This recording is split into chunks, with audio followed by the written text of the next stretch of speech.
नाज़रीन अस्सलाम वालेकुम। नाज़रीन doctor Danish program Real Focus के साथ हाजिर है।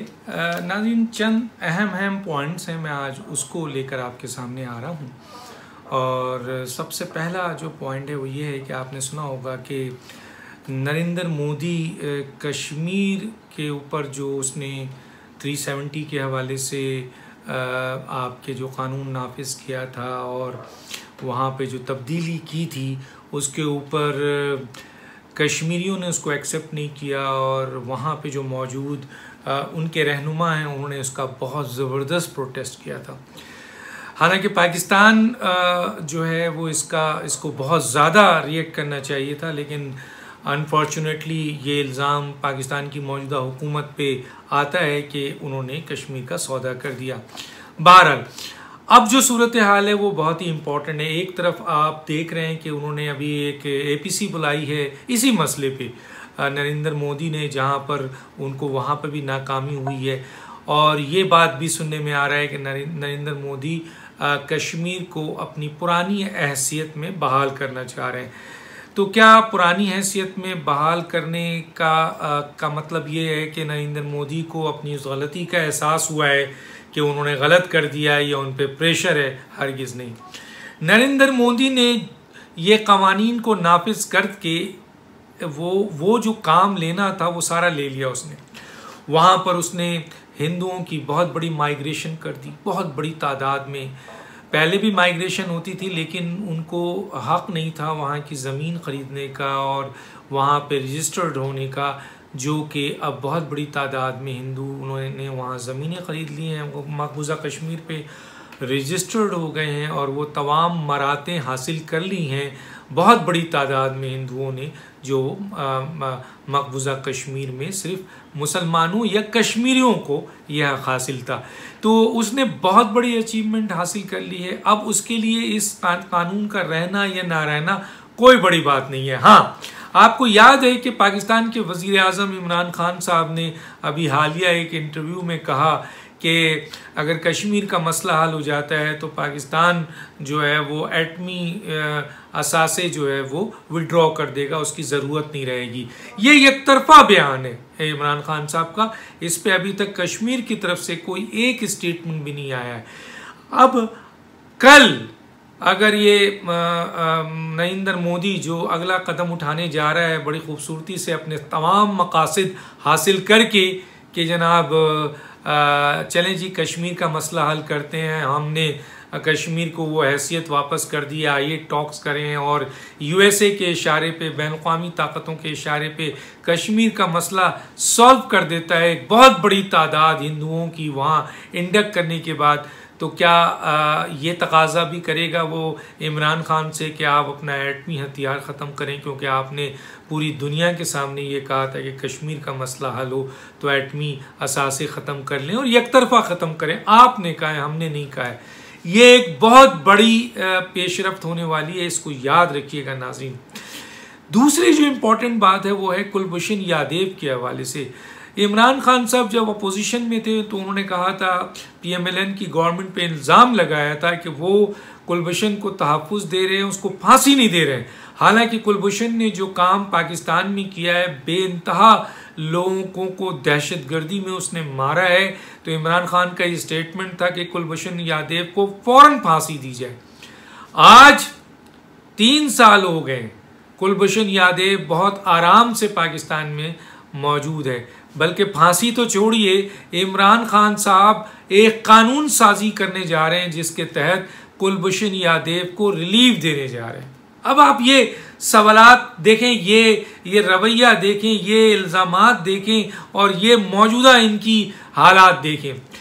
एक तरफ ये, अब तीसरी तरफ जो इम्पोर्टेंट बात है वो ये है कि इमरान खान साहब से पूछा गया कि जनाब क्या आप अमेरिका को ज़मीनी अड्डे देंगे, तो ये इंटरव्यू उस वक्त हुआ जब ये बातें अवाम में आ चुकी थी, मीडिया में आ चुकी थी, अपोजिशन इस पर अपना रिएक्शन दे चुकी थी, अवाम इस पर अपना रिएक्शन दे चुकी थी और मीडिया में इसका बहुत सख्त रिएक्शन आया था कि किसी भी सूरत में पाकिस्तान की अवाम अपने ज़मीनी अड्डे देने को तैयार नहीं है। चुनांचे इमरान खान साहब ने उनसे इंटरव्यू में 2 सवाल पूछा गया था। ज़रा ये पॉइंट समझने की ज़रा गौर कीजिएगा कि लोगों को किस तरह बेवकूफ़ बनाया जाता है। पहले ही अवाम, पाकिस्तान की अपोजिशन, अवाम, मीडिया सब रिजेक्ट कर चुके थे। खैर, इस सवाल पे इमरान खान से कि क्या आप अमेरिका को ज़मीनी अड्डे देंगे, उन्होंने ये कहा कि एब्सोल्युटली नॉट, ये लफ्ज़ आया उनका कि हम नहीं देंगे। लेकिन जब उनसे दूसरा सवाल पूछा गया कि क्या आप एयर स्पेस देंगे उनको, अमेरिका को अफ़गानिस्तान में अटैक करने के लिए, तो उस पर इमरान खान साहब जवाब गोल कर गए। उन्होंने एब्सोल्युटली नॉट नहीं कहा। क्यों नहीं कहा, अब आपको मैं बताता हूँ। देखें, अमेरिका को पाकिस्तान के ज़मीनी अड्डे इतनी इम्पोर्टेंट नहीं थी जितनी इम्पोर्टेंट एयर स्पेस की ज़रूरत है। और उसकी वजह यह है कि बहरे हिंद में बड़े बड़े अमेरिकन बहरी बेड़े मौजूद हैं जहां से वो ऑपरेट कर सकते हैं, बिल्कुल उसी तरह जिस तरह पाकिस्तान की ज़मीन से कर सकते हैं। लेकिन वो उस वक्त तक अफगानिस्तान में अटैक नहीं कर सकते हैं बहरे हिंद में जब तक उनको एयर स्पेस नहीं मिले। तो गोया उनकी असल जो डिमांड थी अमेरिकन की, वो एयर स्पेस है। और उसके जवाब में इमरान खान साहब ने एब्सोल्युटली नॉट नहीं कहा। तो मैं आज आपको बहुत अहम बात बताने जा रहा हूं, और वो ये है कि अगर इमरान खान साहब ने वहां एब्सोल्युटली नॉट नहीं कहा तो इसका मतलब ये है, सवाल ये उठ रहा है कि क्या इमरान खान साहब एयर स्पेस देने जा रहे हैं, जो कि उसका रिएक्शन आएगा चाइना की तरफ से भी, तालिबान की तरफ से भी, क्योंकि पाकिस्तान का एयर स्पेस इन्वॉल्व होगा। ये बातें थी जो मैंने आपको बताई है। अब आपको एक और बहुत अहम बात मैं आपके सामने लाना चाहता हूँ, और वो ये है कि इमरान खान साहब बार बार ये मुतालबा कर रहे हैं कि जनरल इलेक्शन जो है वो इलेक्ट्रॉनिक वोटिंग से हो, जो मशीन है, और बड़ी साफ शफाफ इलेक्शन होगा। और इस इलेक्शन इस्लाहात पे जोर दे रहे हैं, जो उनका हुकूमत का एक तरफा इलेक्शन इस्लाहात है। इसको इलेक्शन कमीशन ने भी रिजेक्ट कर दिया है, आपके अपोजिशन ने भी रिजेक्ट कर दिया। अपोजिशन जनाब शहबाज शरीफ के सरबराही में इसमें APC जो है वो बुलाने जा रही है। तो अपोजिशन ने रिजेक्ट कर दिया है, जिन्होंने लड़ना है इलेक्शन, और इलेक्शन कमीशन ने इसको गैर आईनी कह दिया। लेकिन इमरान खान बार बार ये कह रहे हैं कि इस इलेक्शन इलेक्ट्रोल से आपके साफ और शफाफ इंतखाबात होंगे जोरदार तरीके से, जबकि ये हुकूमत का काम नहीं है नाज़रीन, ये काम इलेक्शन कमीशन का है कि वो इलेक्ट्रॉनिक वोटिंग से वोटिंग कराते हैं, या जो मौजूदा तरीक़ेकार है उससे वोटिंग कराते हैं, या जो इलेक्शन एक्ट 2017 और कॉन्स्टिट्यूशन और जो और चीज़ें मौजूद हैं उसके तहत आपके इलेक्शन कराते हैं, या इन इस्लाहात के तहत कराते हैं। जो भी कराते हैं ये इलेक्शन कमीशन का इस्तेहकाक है, और उनको जोर देना चाहिए। प्राइम मिनिस्टर ये जोर क्यों दे रहे हैं, तो आज मैं बता देता हूँ कि प्राइम मिनिस्टर इसलिए जोर दे रहे हैं कि इमरान खान साहब के पास किसी भी वक्त जनरल इलेक्शन में जाना है, उनको पता है, चाहे वो कल मिड टर्म में जाएं या 2023 में जाएं, उनके पास ग्राउंड में आवाम के पास जाकर अपनी 3 साल कारकर्दगी के लिए कुछ भी नहीं है। तो जाहिर है जब उनके पास कुछ भी नहीं है तो ये क्या मुंह लेके वो जाएंगे, क्या वो अवाम में जाकर फेस कर सकेंगे, इलेक्शन जीत सकें? जीतना तो दूर, उनको आपके जो मौजूदा इस वक्त उनके पास सीट है उसकी 50% सीट भी उनको नहीं मिलेगी, ये सबको पता है। तो गोया इमरान खान साहब इस इलेक्शन वोटिंग मशीन, जिसको बनाने वाले ने भी कहा कि इसमें शिफाफियत नहीं है, तेज़ी ज़रूर है, शिफाफियत नहीं है, और जो इन्होंने IT एक्सपर्ट मंगाया था करोड़ों रुपए दे के, वो उसने भी कह दिया कि इसमें शिफाफियत नहीं है, इसको नाक़िस करार दे दिया। फिर भी इमरान खान साहब बज़िद हैं कि इलेक्ट्रॉनिक वोटिंग से कराई जाए। क्यों? क्योंकि इसमें शिफाफियत नहीं है, और जो इसको ऑपरेट करेगा वो उससे बड़ी तादाद में रिगिंग कर सकता है, धांधली कर सकता है। तो इमरान खान साहब बकौल कुछ अहम लोगों के, अहम तरीन लोगों के, कि इमरान खान साहब अपनी कारकर्दगी के बुनियाद पे इलेक्शन दरकिनार है जीतना, उसमें कुछ अच्छे वोट भी नहीं मिल सकेंगे, तो वो चाहते हैं कि जो भी इलेक्शन, जब भी जनरल इलेक्शन हो, इस इलेक्ट्रॉनिक मशीन के ज़रिए और इन इस्लाहात के ज़रिए वो उस इलेक्शन को चुरा सकें, जो बहुत आसानी से चुरा सकते हैं।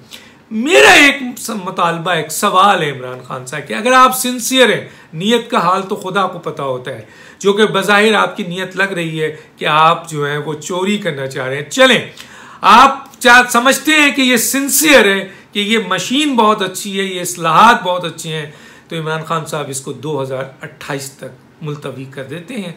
2028 में जब आप अपोजिशन में होंगे तो उस वक्त ये मुतालबा कीजिएगा, क्योंकि उस वक्त हुकूमत कोई और चला रहा होगा, नादरा किसी और के अंडर में होगी और ये सारे चीज़ें उसके अंडर में होगी। उस वक्त इमरान खान साहब, अगर आपने मुतालबा किया कि इसी मशीन से वो इलेक्ट्रॉनिक वोटिंग मशीन से इलेक्शन कराया जाए और इसी इस्लाहात के ज़रिए इलेक्शन कराया जाए, तो हम आपको सलूट मारेंगे अगर आपने 2028 में अपोजिशन में होते हुए इन चीज़ों का जो है मुतालबा किया, जो कि हमें पूरी उम्मीद है कि उस वक्त आप इसे कहेंगे कि ये जो हुकूमत है ये मशीन के ज़रिए और इन इस्लाहात के ज़रिए बड़ी धांधली करने जा रही है, क्योंकि इसके ज़रिए बड़ी धांधली हो सकती है। तीसरी आखिरी बात जो मैं आपके सामने लाना चाहता हूँ वो ये है कि इमरान खान साहब ने नैब को, FIA को मुसलसल प्रेशर देकर अपोजिशन, ख़ासतौर पर PMLN के ख़िलाफ़ बड़े मुकदमात बनाए हैं जो आपके सामने है।